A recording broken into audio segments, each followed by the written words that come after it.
Hi, I'm Dani Brown, the Queen of Filth, and I am here to wish you a Merry Christmas and to read you a Christmas story. Now, I'm doing this from bed this year because I don't feel well, but here's a little Christmas tree. And this year I am reading Mall Santa by Matthew V Brockmeyer. I am reading from my computer and recording on my phone, so if you'll just excuse me a minute. Right, Mall Santa by Matthew V Brockmeyer. Fuck that bitch, Trish thought as the light changed from yellow to red.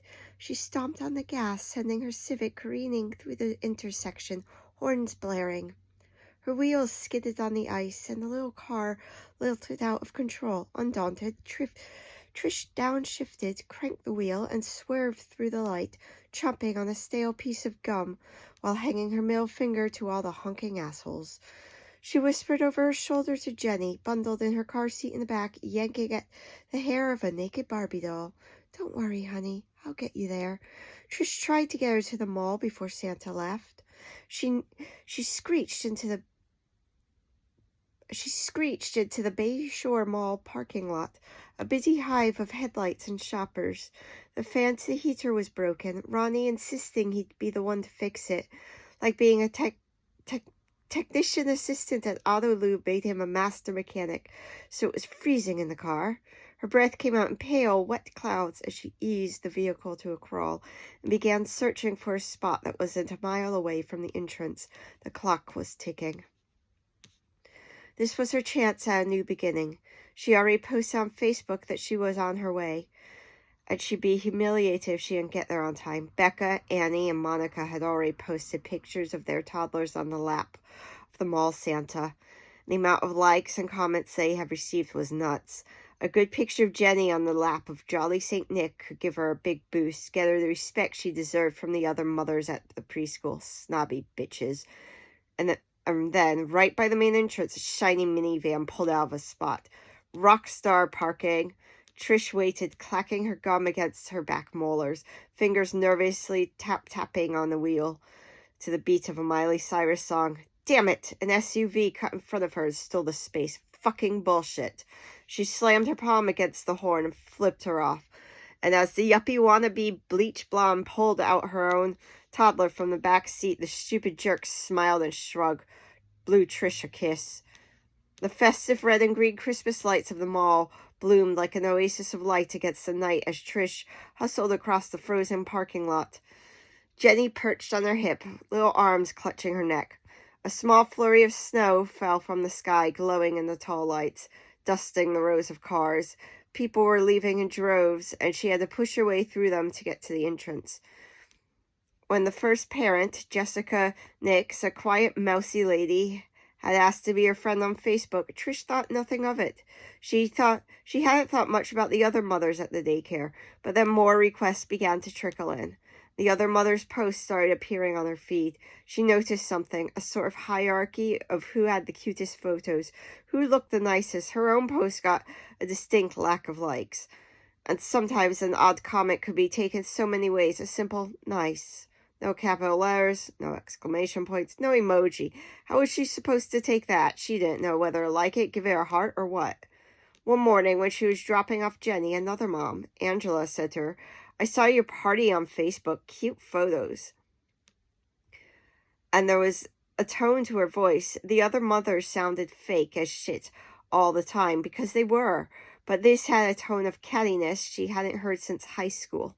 And then, later at night, curled up on the sofa with her phone, sipping a Bud Light Tallboy, Trish went through her own post with a new eye, and damn, some of her shit was tacky. Not only blurry and out of focus, but downright trashy. Ronnie and his grease monkey buddies sitting around a keg. Ronnie crazy-eyed and probably high on meth, holding up an overflowing red plastic cup, head craned so that the SS lightning bolts tattooed on his neck took up half the frame. Delete. Ronnie's mom in a fringed Iron Maiden shirt, grinning crazily and missing more than a couple teeth as she swings a terrified Jenny by the arms. Delete. Jenny sitting in a homemade baby pool Ronnie had fashioned out of an old refrigerator in their yard. Definitely delete. That's when it all began. The need for the perfect shot, one that conveyed the right amount of class, sass, and cuteness, forcing Jenny to sit cherub-like on a tree branch, yelling at her, "Smile! A real smile, you're just grimacing." Posing fashionably by a lake, sitting childishly by a mound of raked-up autumn leaves, gleefully putting a carrot nose on a little snowman. It grew into an obsession.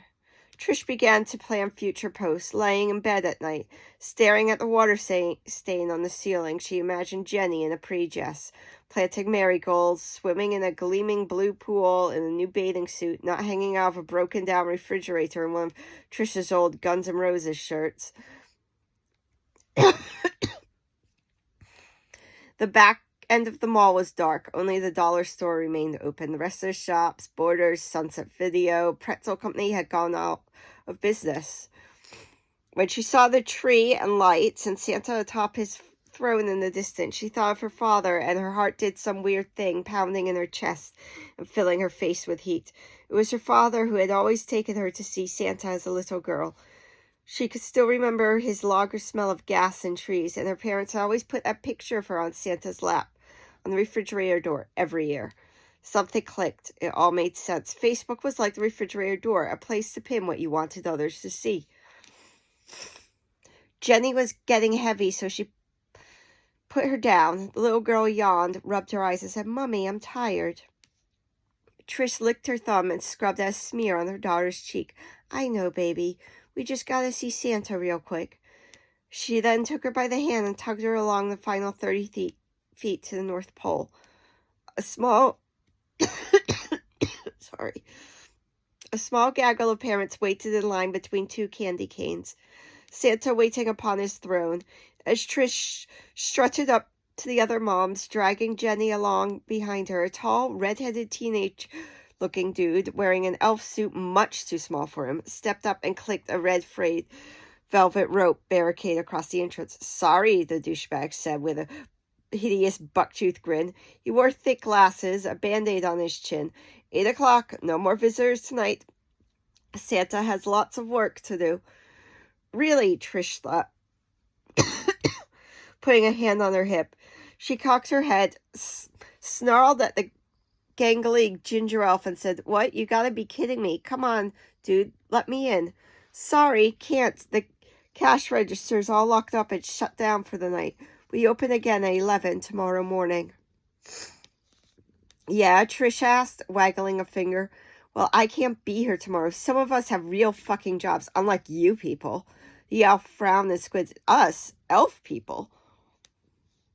Trish was about to respond, to throw down some hardcore shit on this stupid elf-ass motherfucker, when she spotted the bleached blonde bitch who had stolen her space. The woman stood just ahead of her in line. The bitch was looking right at her, smirking, lifting a hand and giving a tiny little wave before turning her back on her. "Fuck you, cunt," Trish screamed, rage exploding within her like a lit-up, gas-soaked rag. "Ma'am, you're going to have to leave," the elf said, his stupid, freckled face looking all serious and concerned. "What the fuck are you going to do, stupid ginger?" Trish ground her teeth, spitting the words out from a clenched jaw. You gonna tell Santa on me? Put me on the naughty list?" She could feel Jenny hiding behind her, clutching her leg. "Mummy, what's happening?" "This pea-brained ginger elf won't let us see Santa. That's what's happening, sweetie." The elf crossed his arms and stood up straight. "If you don't leave right this instant, I'm calling mall security." "Yeah, well, fuck you, elf boy. I'm going, okay? I'm going." She scooped Jenny up by her armpits, tucked her under her shoulder, and glared at the elf, then turned on her heel, striding away. But then her ankle bent all wrong, her foot slipping sideways across the slick floor, wet from the melted snow. She tried to right herself, overcompensated, and pitched forward. She hung in the air with both feet off the ground a moment before she fell, watching horrified as Jenny propelled from her arms. Her daughter floated upward and away, then slammed down squarely on the top of her head with a gut-wrenching crack. Sprawled on her belly, Tricia screamed and crawled to her. Blood oozed from her daughter's head and into her curly locks of pale hair, her eyes blinking once and closing. "Jenny? Jenny? Are you okay? Jenny?" The little girl gave a low moan, but her eyes remained shut. Trish looked about her at everyone slack-jawed and frozen in place. The gangly ginger elf, the bleach blonde bitch, the other parents in line, even Santa up on his throne in his red cloak, white-bearded and godlike, everyone staring. She shrieked, her breath hitching in her chest and coming out in sharp bursts. Isn't anyone going to help me?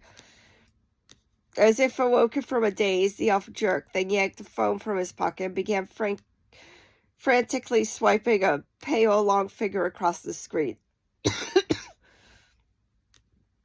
The ambulance ride was like some strange dream, everything happening both too slowly and too quickly. Jenny strapped to a gurney, neck in a brace, still unconscious but muttering under shallow breaths. The sound of the siren, the spinning lights reflecting patterns on everything outside the windows, the antiseptic and sterile smell of bandages and solutions, the paramedics' questions about past illnesses, allergies, and previous surgeries, and tetanus. Then Jenny was on a stretcher, wheeled into the hospital, ushered through a maze of crowded halls, and put into a big machine to examine her head. They were looking for dark spots and bruising in the brain, fluids, swelling, inflammation, hemorrhaging, and other crazy things she didn't understand, which sounded terrifying. Hydrocephalus and ventricles, like strange words from science fiction movies. Waiting for the doctor to return with the test results was agony.